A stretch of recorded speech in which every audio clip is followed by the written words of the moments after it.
పొరపాటునైనా నీవి చేశానా? చెప్పమ్మా మీ అన్నయ్యకి. అసలే కోపం ఎక్కువ, వెనక ముందు చూడకుండా కొడతాడు.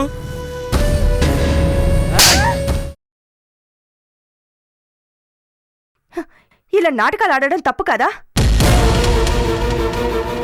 నన్నదినే, పెళ్లి కాని ఆడపిల్లవి, నీ జీవితంతో కూడా ఆడుకున్నట్టేగా. అంత వయసుంది, అంత అనుభవం ఉంది. ముందు వెనుక ఆలోచించకుండా ఇలాంటి వెధవ పనులు చేయడం అంటే సమయానికి మీ అన్నయ్య రాబట్టి సరిపోయింది. లేకపోతే నీ బ్రతికేమయ్యేది?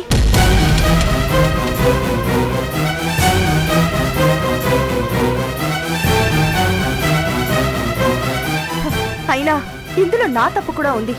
అందరూ మంచి వాళ్ళే అనుకోవడం నా మూర్ఖత్వం, అందరూ నా వాళ్ళే అనుకోవడం నా అమాయకత్వం. నాకెవ్వరూ లేరు, అందరూ నా నాశనం కోరుకునే వాళ్లే. తప్పు చేసింది వాళ్ళు, ఇందులో నీ తప్పే ఉంది. ఇప్పుడే వెళ్ళి అంకుల్ సంగతి తేల్చొస్తాను. వద్దు కార్తీక్, నువ్వు మావయ్యని కలవడానికి వీల్లేదు. ఏవో మాయ మాటలు చెప్తాడు, చేసిన తప్పు కవర్ చేసుకుంటాడు. నేను తప్పుడు మనిషినని నిన్ను నమ్మించడానికి ట్రై చేస్తాడు. అంకుల్ ఏం చెప్పినా నేను నమ్మను. నా గురించి నీకు తెలీదా? వద్దంటున్నానుగా కార్తీక్. నాటకం ఎలాగో బయటపడిపోయిందిగా. ఇప్పుడు నువ్వు నిలదీసినంత మాత్రాన మావయ్య ఏం సమాధానం చెప్తాడు? చెప్పలేడు కదా. తల దించుకుంటాడు. అది నీకు గౌరవమా, ఆయనకు గౌరవమా? ఇదంతా నా కర్మ. అనుభవించమని రాశాడా దేవుడు, అనుభవిస్తున్నాను. సారీ అన్నయ్య, నన్ను అబద్ధం చేసుకోవద్దు. నీకు మంచి జరుగుతుందంటేనే ఈ నాటకానికి ఒప్పుకున్నానే తప్ప నా స్వార్థం కోసం కాదు. మిమ్మల్ని బాధ పెట్టినందుకు నన్ను క్షమించు అన్నయ్య, నన్ను క్షమించు.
ఏమైంది శ్వేత?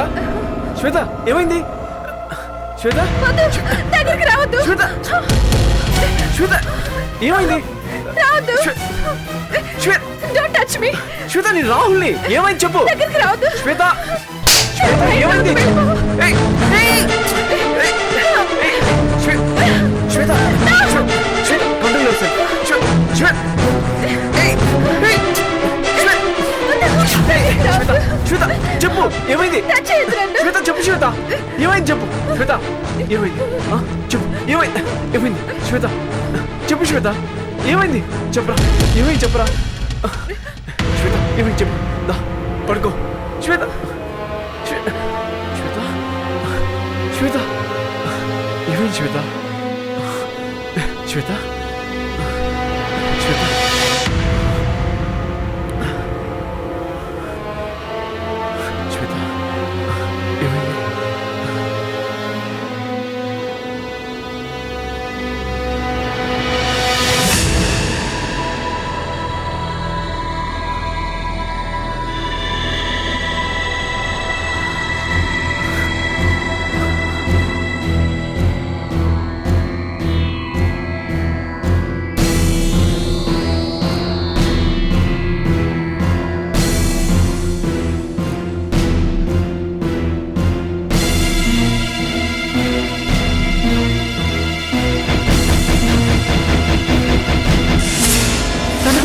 చెప్పాను వద్దు శ్వేత, కామ్గా కూల్గా హాయిగా గెస్ట్ హౌస్ లో ఎంజాయ్ చేద్దామని. వెళ్ళలేదు.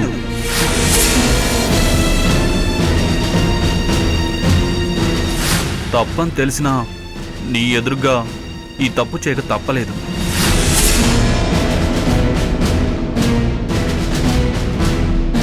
మనిషికున్న నిత్యావసరాల్లో ఇది ఒకటి. ఏదో ఆశపడ్డాను, నా ఆశని ఇలా తీర్చుకున్నాను.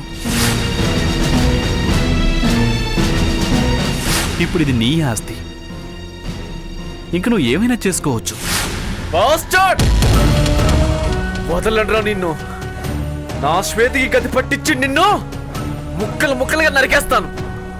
చూసిన నీ కళ్ళు, తాకిన నీ చేతులు, నక్కిన నీ గోళ్ళు, ముద్దు పెట్టుకున్న నీ పెదాలు ఏ పాటగా పాటు వేరు చేస్తాను. రేయ్, నిన్ను చిత్రహింసలు పెట్టి చంపుతాన్రా, నిన్ను చంపుతాన్రా శృతి కీర్తన్.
నానా నానా ఏమైంది నానా ఏమైంది? చంపేశాడమ్మా.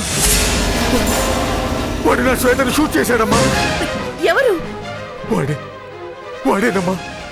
ఆ దుర్మార్గుడు నా శ్వేతను బతకనివ్వడమ్మా. బతకనివ్వడు. ఇక్కడికి ఎవరు రాలేదు నాన్నా.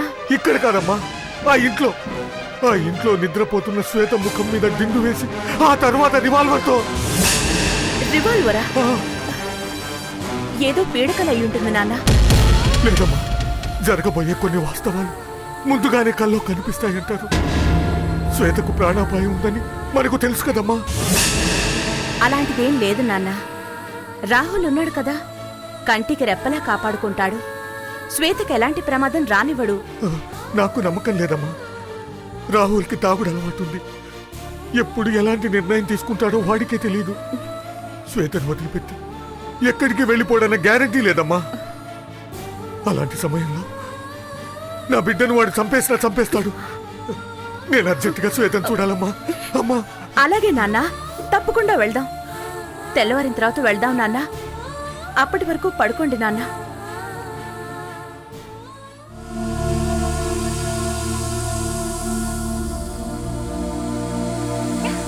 పడిపోతావు. చూస్తున్నాడు.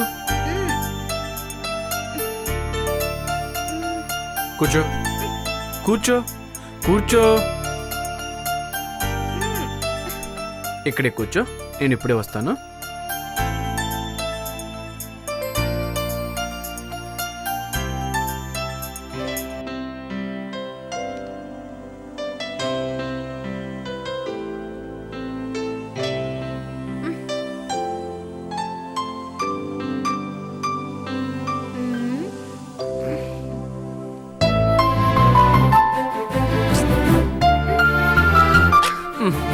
ధోని, అరే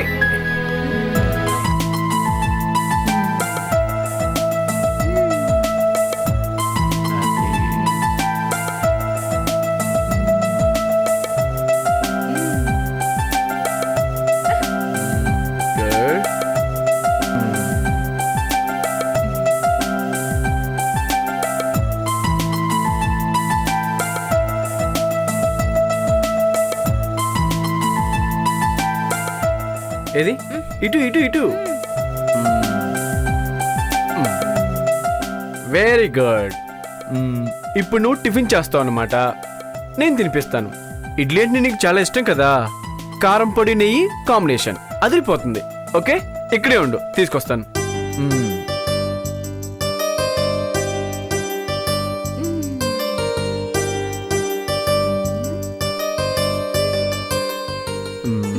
పక్కన పెట్టు. పక్కన పెట్టు. ఇదిగో ఇడ్లీ. నోరు తెరు. నోరు తెరు. ఇదిగో తిను. అరే ఆకలి అవుతుంది కదా, కొద్ది తిను. తిను.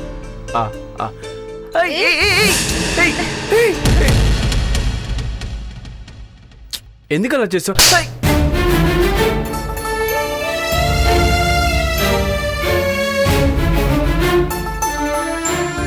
కోపం వచ్చిందా? ఇడ్లీ ఇష్టం లేకపోతే చెప్పొచ్చు కదమ్మా. దోశ కూడా రెడీగా ఉంది, ఇక్కడే ఉండు, తీసుకొస్తాను. ఓకే.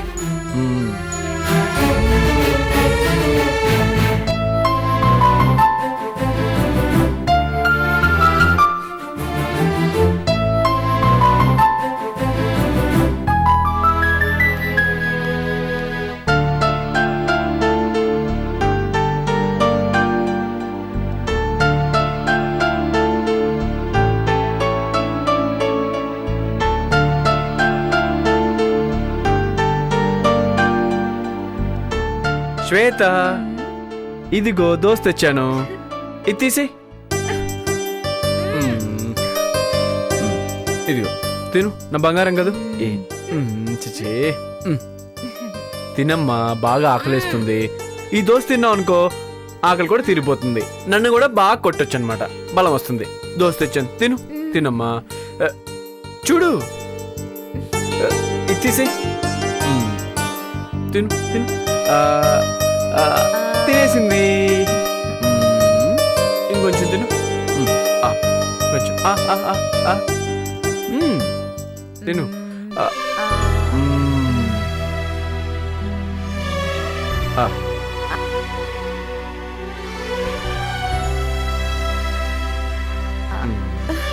ఇంకొంచెం. Very good.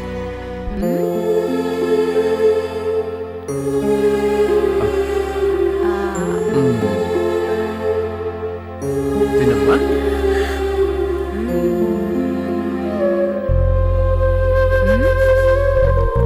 తినమ్మా, తిను. కొద్దిగా ఆకలిస్తుంది కదా, తినురా. అయిపోయింది కదా. ఏమైంది?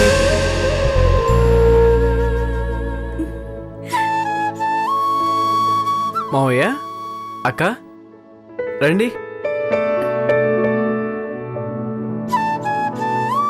టిఫిన్ చేశారా మావయ్య? చేశాం బాబు. కూర్చోండి. శ్వేత, శ్వేత, నేను రా అక్కని. టిఫిన్ చేసావా?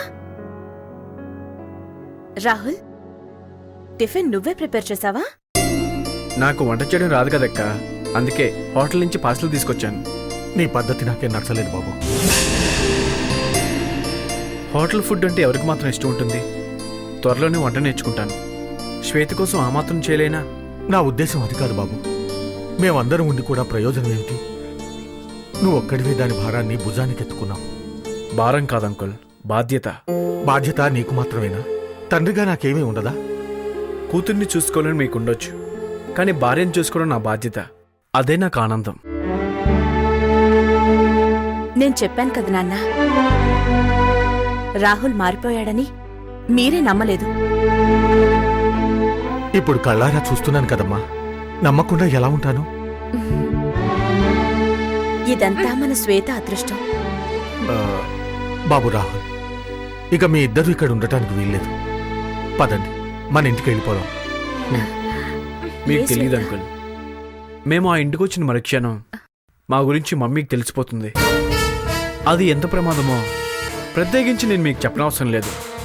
అండ్ వన్ మోర్ థింగ్, శ్వేతను నేను పసిబిడ్డలా చూసుకుంటున్నందుకు నేనేదో త్యాగం చేస్తున్నానో కష్టపడుతున్నానో మీరు ఫీల్ అవ్వకండి.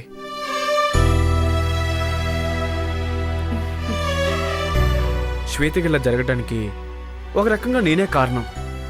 ఈ అభిమానం, ఈ ప్రేమ నేను ముందు నుంచి శ్వేతమే చూపించుంటే ఇప్పుడు ఈ పరిస్థితి వచ్చేది కాదు.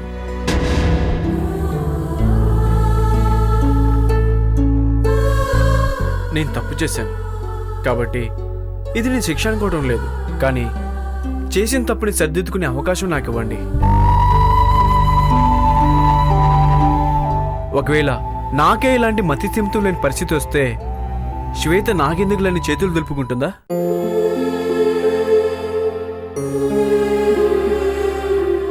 ఎందుకంటే ఎక్కువ సేవలు చేస్తుంది, అది నాకు తెలుసు. దయచేసి ఇంకెప్పుడు మమ్మల్ని మీ ఇంటికి పిలవకండి. మేము ఇక్కడ ఉండటమే కరెక్ట్. ఇలాగే చూసి వెళ్తుండండి చాలు.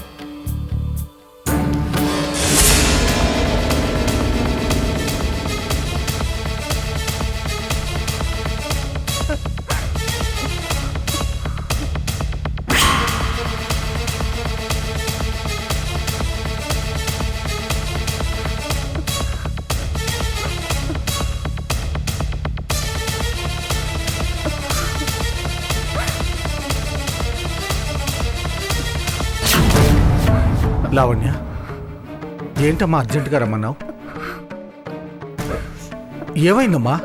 ఎందుకు ఏడుస్తున్నావు? నన్ను క్షమించండి.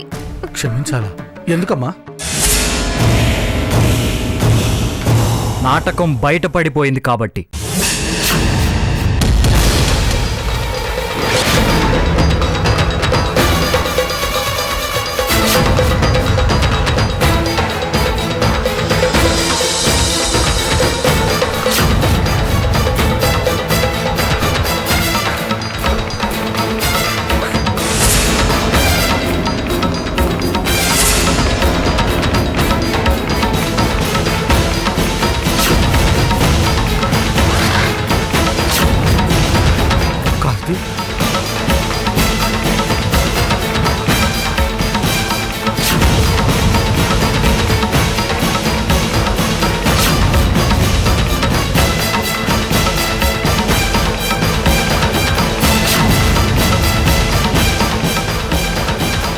నేను రమ్మంటే రారేమోనని లావణ్యతో ఫోన్ చేయించాను.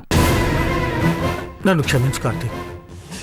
ఇదంతా నాటకం అని నీకు తెలిసిపోయింది కాబట్టి నేను ఇలా మాట్లాడటం లేదు. అసలు ఎందుకు ఇలా చేశానంటే... ఆపండి. ఒక అబద్ధాన్ని కప్పిపుచ్చడానికి మరొక అబద్ధం, ఒక నాటకాన్ని కవర్ చేయడానికి మరొక నాటకం. మిమ్మల్ని చూస్తుంటేనే అసహ్యంగా ఉంది నాకు.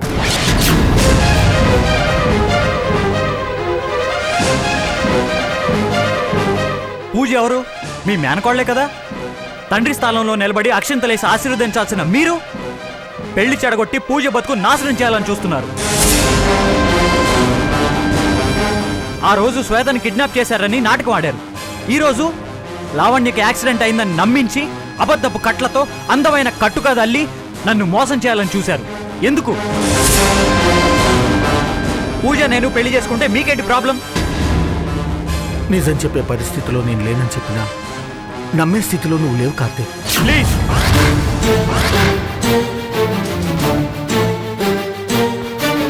నాకు తెలియని రహస్యాలు నిజాలు మీ దగ్గర ఉన్నాయని ఇంకా బుకాయించడానికి ట్రై చేయకండి. అబద్ధాలతో నాటకాలతో ఇంకా మీరు సాధించేది ఏమీ లేదు. మా పెళ్లి అయిపోయింది. పూజ ఇప్పుడు నా భార్య. తన మెళ్ళలో తాళి పడకూడదని మీరు ఎన్నో ప్రయత్నాలు చేశారు.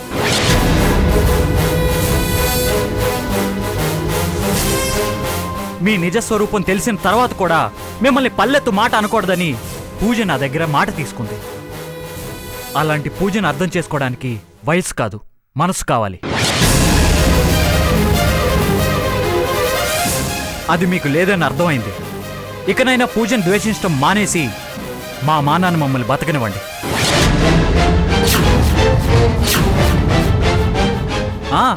రండి డాక్టర్, మీరు కూడా గొప్పగా నటించారు. మా అంకుల్ దగ్గర ఏమాత్రం పుచ్చుకున్నారేంటి? కార్తీక్, నువ్వు నన్ను అపార్థం చేసుకోవద్దు. ప్రాణాలు కాపాడే దేవుడు మీరు. ఈ తెల్లకోట అడ్డం పెట్టుకుని నాటకాలు ఆడటానికి సిగ్గు అనిపించట్లేదు? Karthik,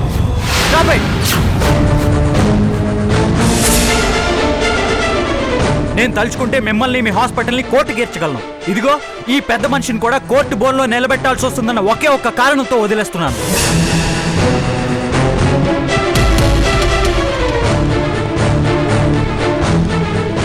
I'm sorry doctor. చాలు, జరిగిన అవమానం చాలు.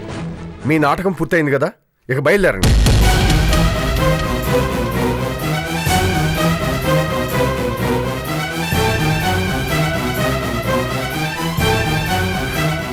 అంకుల్, వద్దమ్మా, పదమ్మా. నిజానికి అబద్ధానికి మధ్య చిన్న గీత మాత్రమే ఉంటుంది. నిజం తెలిసిన వాళ్ళకి ఆ గీత కనిపిస్తుంది. అబద్ధాన్ని నిజమనుకునే వాళ్ళకి ఆ గీత లోతు తెలియదమ్మా. ఇప్పుడు కార్తీక్ అలాంటి పరిస్థితిలోనే ఉన్నాడు.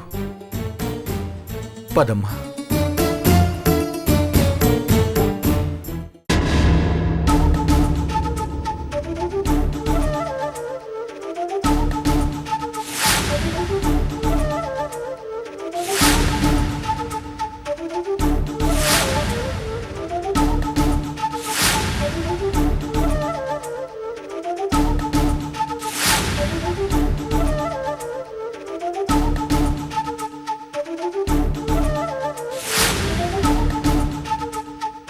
పూజ విచిత్రంగా ప్రవర్తిస్తోంది. అన్నయ్య దగ్గరికి వెడతాను అంటే పెళ్ళయ్యాక వెళ్ళొచ్చులే అంది. అభిమానం చూపిస్తోంది అనుకున్నాను. అనుమానంతో కట్టిపెడేసిందని ఇప్పుడే అర్థం అవుతోంది. ఎందుకు? నేను అన్నయ్యను కలిస్తే తనకు జరిగే నష్టం ఏంటో అర్థం కావటం లేదు. పోనీ పూజ కోసమైనా అన్నయ్యను కలవకుండా సరిపెట్టుకుందామా అంటే అన్నయ్యతో మాట్లాడాల్సినవి, తెలుసుకోవాల్సినవి చాలా ఉన్నాయి. కేవలం పూజ మాటలు నమ్మి ఒక అభిప్రాయానికి రాకూడదు. అదే నిజం అనుకోకూడదు. పైగా పూజ ప్రవర్తన గాని ఆలోచన గాని యశోదరికి చాలా దగ్గరగా ఉన్నాయి. ఎంత ఆ మహాతల్లి పెంపకంలో పెరిగినా ఇప్పుడు నన్ను ఇల్లు కదలలేకపోవడానికి కారణమేంటో తెలుసుకోవాలి. పూజ చెప్పదు. అన్నయ్యనే అడగాలి. కార్తీక్ సాయం తీసుకుందామా అంటే అతను కూడా అన్నయ్య మీద కోపంతోనే ఉన్నాడు. సాయం చేస్తాడన్న నమ్మకం లేదు. ఈ గందరగోళం నుంచి బయటపడాలంటే అర్జెంటుగా అన్నయ్యని కలవాలి. ఏదో ఒక కారణం చెప్పి ముందు ఈ ఇంట్లో నుంచి బయటపడాలి. ఈసారి పూజ మాటలు విని ఆగిపోకూడదు. కాళ్ళు పట్టుకున్నా సరే, కన్నీళ్లు పెట్టుకున్నా సరే. ఆ చంటిగాడు ఎంత పనిచేశాడు, వాడికి ఏం పోయే కాలం. నమ్మక ద్రోహి. ఎంత కష్టపడి డెకరేట్ చేశాను, మొత్తం వేస్ట్ అయిపోయింది. ఇల్లు ఖాళీ నేను ఏడుస్తుంటే నీ డెకరేషన్ వేస్ట్ అయిందని నువ్వు బాధపడుతున్నావా? కార్తీక్కి నా మీద డౌట్ రాకముందే మేమిద్దరం ఒకటైపోవాలి. ఆ తర్వాత మమ్మల్ని ఎవరు ఏమీ చేయలేరు. కానీ శోభనం అనుకున్న ప్రతిసారి ఫెయిల్ అయిపోతుంది. ఎంత పక్కగా ప్లాన్ చేసినా వర్కౌట్ కావడం లేదు. ఏం చేయాలి? ఫస్ట్ నైట్ కలిసి రావడం లేదు. ఫస్ట్ డేకి ముహూర్తం పెడదావా? రాత్రికి బదులు పగలన్నమాట. ఏమంటావ్? నోర్ ముయ్. ఏంటి వేళాకోళంగా ఉందా నీకు?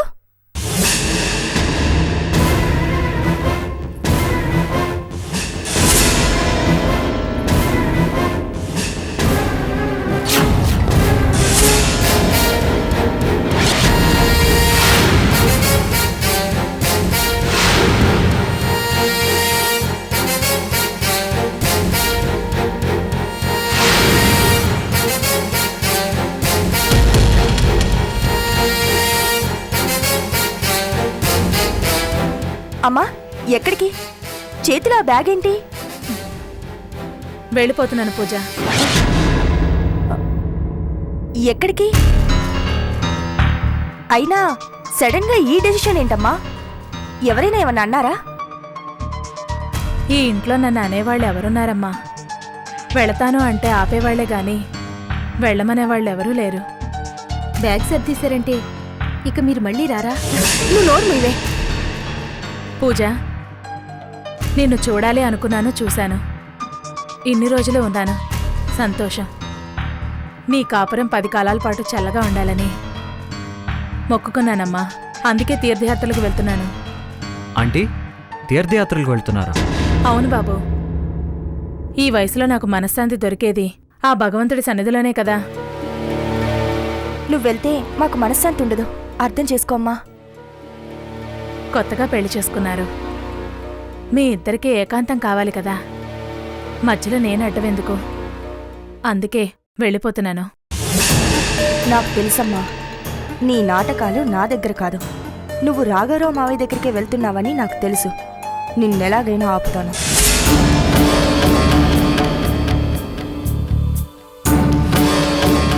ఆంటీ, మీకు తీర్థయాత్రలు చేయాలనుకుంటే మాత్రం చేయండి. మా ఏకాంతం కోసం వెళ్ళిపోతానంటే మాత్రం నేను ఒప్పుకోను. అవునమ్మా, మా స్వార్థం కోసం ప్లాన్ చేసి మేము నిన్ను బయటికి గంటేసినట్టుంటుంది. అయినా తీర్థయాత్రలకి ఇంకా చాలా టైం ఉందిగా. ముందు ఆ బ్యాగ్ ఇలా ఇవ్వు. ఆ బ్యాగ్ ఇవ్వమ్మా. భగవంతుడి దగ్గరికి వెళ్ళటానికి టైం ఏంటమ్మా? నేను వెళ్ళటానికి నిర్ణయించుకున్నాను, అంతే. అంతేలేమ్మా, నా తలరాతే అంతా. నేను ఎవ్వరికి దగ్గర కావాలనుకున్నా వాళ్ళు నాకు దూరం అయిపోతున్నారు. చిన్నప్పటి నుంచి ఆ యశోధరని నా తల్లి అనుకున్నాను, అది అబద్ధం. రాహుల్ని నా అన్న అనుకున్నాను, అది అబద్ధమే. ఇద్దరూ నాకు శత్రువులయ్యారు. కార్తీక్ని పెళ్లి చేసుకోవడానికి ఎన్ని కష్టాలు పడ్డానో నీకు తెలుసుగా. కార్తీక్ కూడా నాకు దూరం అయిపోతాడని చాలా భయపడ్డాను. దేవుడికి నన్ను చూసి జాలేసిందేమో తెలీదు కానీ కార్తీక్ని నా సొంతం చేశాడు. అంతా బావుంది, ఇక నాకే దిగులు లేదు అని సంతోషపడుతున్న సమయంలో నువ్వు దూరం అయిపోతానంటున్నావు. ఒకరికి దగ్గర కావాలని నేను ఆరాటపడటమో, నాకు దూరం అవ్వాలని నా వాళ్ళు తొందరపడటమో, ఎవరో ఒకరు ఏదో ఒక రూపంలో నన్ను వేధిస్తూనే ఉన్నారు. ఏంటి పూజ, ఇప్పుడేమైందని ఎంత బాధపడుతున్నావు? ఒకసారి ఆంటీ పరిస్థితిలో ఉండి ఆలోచించు. ఇన్నాళ్ళు యశోధర దగ్గర బందీగా ఉన్నారు. ఈ ఇంటికొచ్చిన తర్వాత కూడా ఈ 4 గోళ్ల మధ్య బతుకుతున్నారు. పెద్ద తేడా ఏం లేదు. అందుకే మనశ్శాంతి కోసం 4 రోజులు బయటికి వెళ్ళి వస్తాను అంటున్నారు. అంతేకాని ఏదో శాశ్వతంగా వెళ్తానని అంటలేదుగా. అర్థం చేసుకో. అయినా బయటికి వెళ్తే ఏమవుతుంది? అసలు నీ ప్రాబ్లం ఏంటి? Karthik, please try to understand me. ఇప్పుడు అర్థం చేసుకోవాల్సింది నిన్ను కాదు, ఆంటీని. మన మొహాలు చూసి చూసి బోర్ కొట్టేసినట్టుంది. అలా అని చెప్పలేక పరిసరాల్లో మార్పు కావాలని కోరుకుంటున్నారు, అంతేగా? ఆంటీ, మీరు ఎన్ని రోజులు కావాలంటే అన్ని రోజులు హ్యాపీగా తిరిగి రండి. అమ్మా నువ్వేం మాట్లాడు పూజ. హలో సెల్ క్యాబ్స్, అర్జెంటుగా మాకు ట్యాక్సీ కావాలి. రైల్వే స్టేషన్లో డ్రాప్ చేయాలి. మా అడ్రస్ నోట్ చేసుకోండి. Platform number 205 Ramagiri. తొందరగా రండి. ఆంటీ నా మొబైల్ తీసుకోండి. తీసుకోండి. ఇది నా ఏటీఎం కార్డ్. పిన్ నెంబర్ వచ్చేసి ఆల్ 5s. ఎంత కావాలంటే అంత డ్రా చేసుకోండి. ఇంకో 5 నిమిషాలు కారు వచ్చేస్తుంది. రాగానే మీరు బయలుదేరొచ్చు.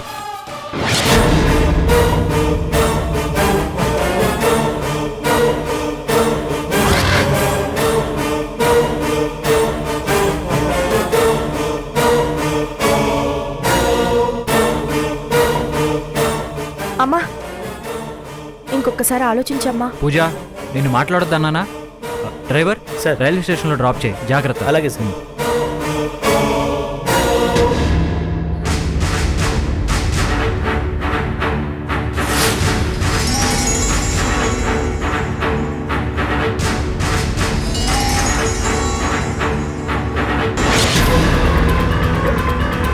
పూజ ఎందుకు ఇలా చిన్నపిల్ల ఏడుస్తావు? 4 రోజుల్లో వచ్చేస్తారు కదా. పద లోపలికి రా.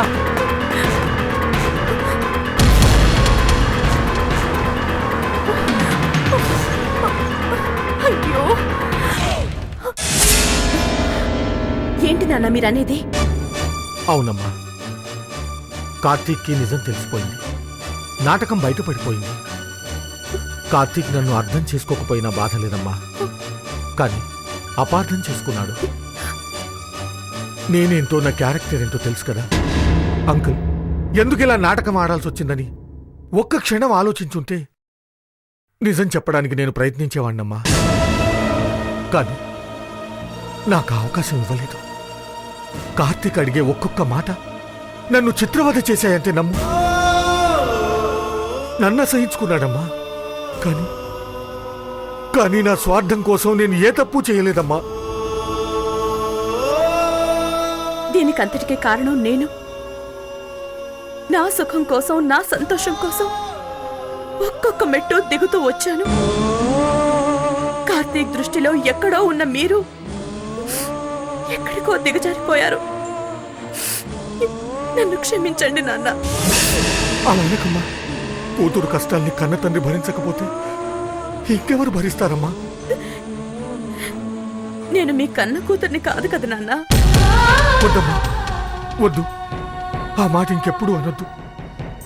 నేను నిన్నెప్పుడు నా కన్న కూతురు కాదు అన్న దృష్టితో చూడలేదమ్మా. శ్వేత, నువ్వు నాకు 2 కళ్ళ లాంటి వాళ్ళు. ఏం లాభం నాన్న? మేమిద్దరం మీకు గుదిబండలా తయారయ్యాం. మా పెళ్ళైనా అత్తవారింట్లో మా బాధలేవో మేం పడకుండా పుట్టింట్లోనే కన్న తండ్రి ముందే ఉంటూ మిమ్మల్ని నానా కష్టాలు పెడుతున్నాం. కొడుకు పుడితే తిండి పెట్టకపోయినా కనీసం తలకొరువైనా పెడతాడు అంటారు. కానీ మేము ఉన్నాం. మేం పుట్టిన దగ్గర నుంచి మీరు చనిపోయేంత వరకు కష్టపెడుతూనే ఉన్నాం.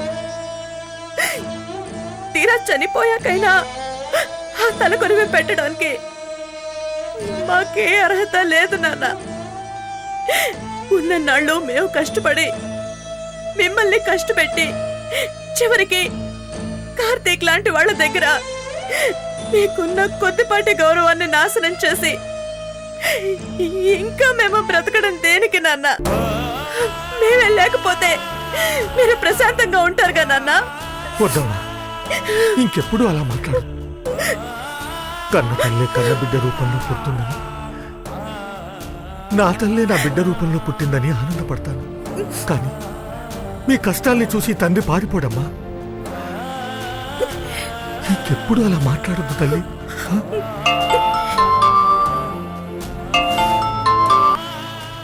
హలో అన్నయ్య, నేను. రాధిక, నువ్వా? ఎలా ఉన్నావమ్మా? నేను బాగున్నాను. నిన్ను కలవటానికే వస్తున్నాను అన్నయ్య. మనింటికి వస్తున్నావా అమ్మా నువ్వు? అవునన్నయ్య, నిన్ను కలవటానికే వస్తున్నాను. ఎక్కడికి వెళ్ళకు. నీతో చాలా విషయాలు మాట్లాడాలి. నేను వచ్చేదాకా ఇంటి దగ్గర వెయిట్ చేయనయ్య. అలాగేనమ్మా, నువ్వు వస్తున్నావని తెలుసు కూడా నేనెక్కడికి వెళ్తాను? ఇంటి దగ్గరే ఉంటానమ్మా. త్వరగా వచ్చేయి. అలాగే ఉంటానన్నయ్య. అలాగేనమ్మా. అమ్మా, రాధిక మన ఇంటికి వస్తుందమ్మా. అమ్మొస్తుందా నాన్న? అవునమ్మా. ఆ యశోధర్ దగ్గర నుంచి తప్పించుకున్న తర్వాత పూజింటికి చేరుకుంది. ఇన్ని రోజులు అక్కడే ఉండి ఇప్పుడు ఈ అన్నయ్య ఇంటికి వస్తుందమ్మా. అమ్మ ఇంతకాలం పూజ ఇంట్లో ఉందా? మరి నాకెందుకు చెప్పలేదు నాన్న? చెబితే ఏం చేస్తావమ్మా? అమ్మని చూడటానికి ఆ ఇంటికి వెళ్తాం. అక్కడ నీకు జరిగే మర్యాద ఏంటో నాకు తెలీదా? ఆ పూజకు భయపడి నేనే నా చెల్లెల్ని చూడటానికి వెళ్ళలేదమ్మా. ఇప్పుడు వస్తోంది కదా, నాకిక ఏ దిగులు లేదమ్మా.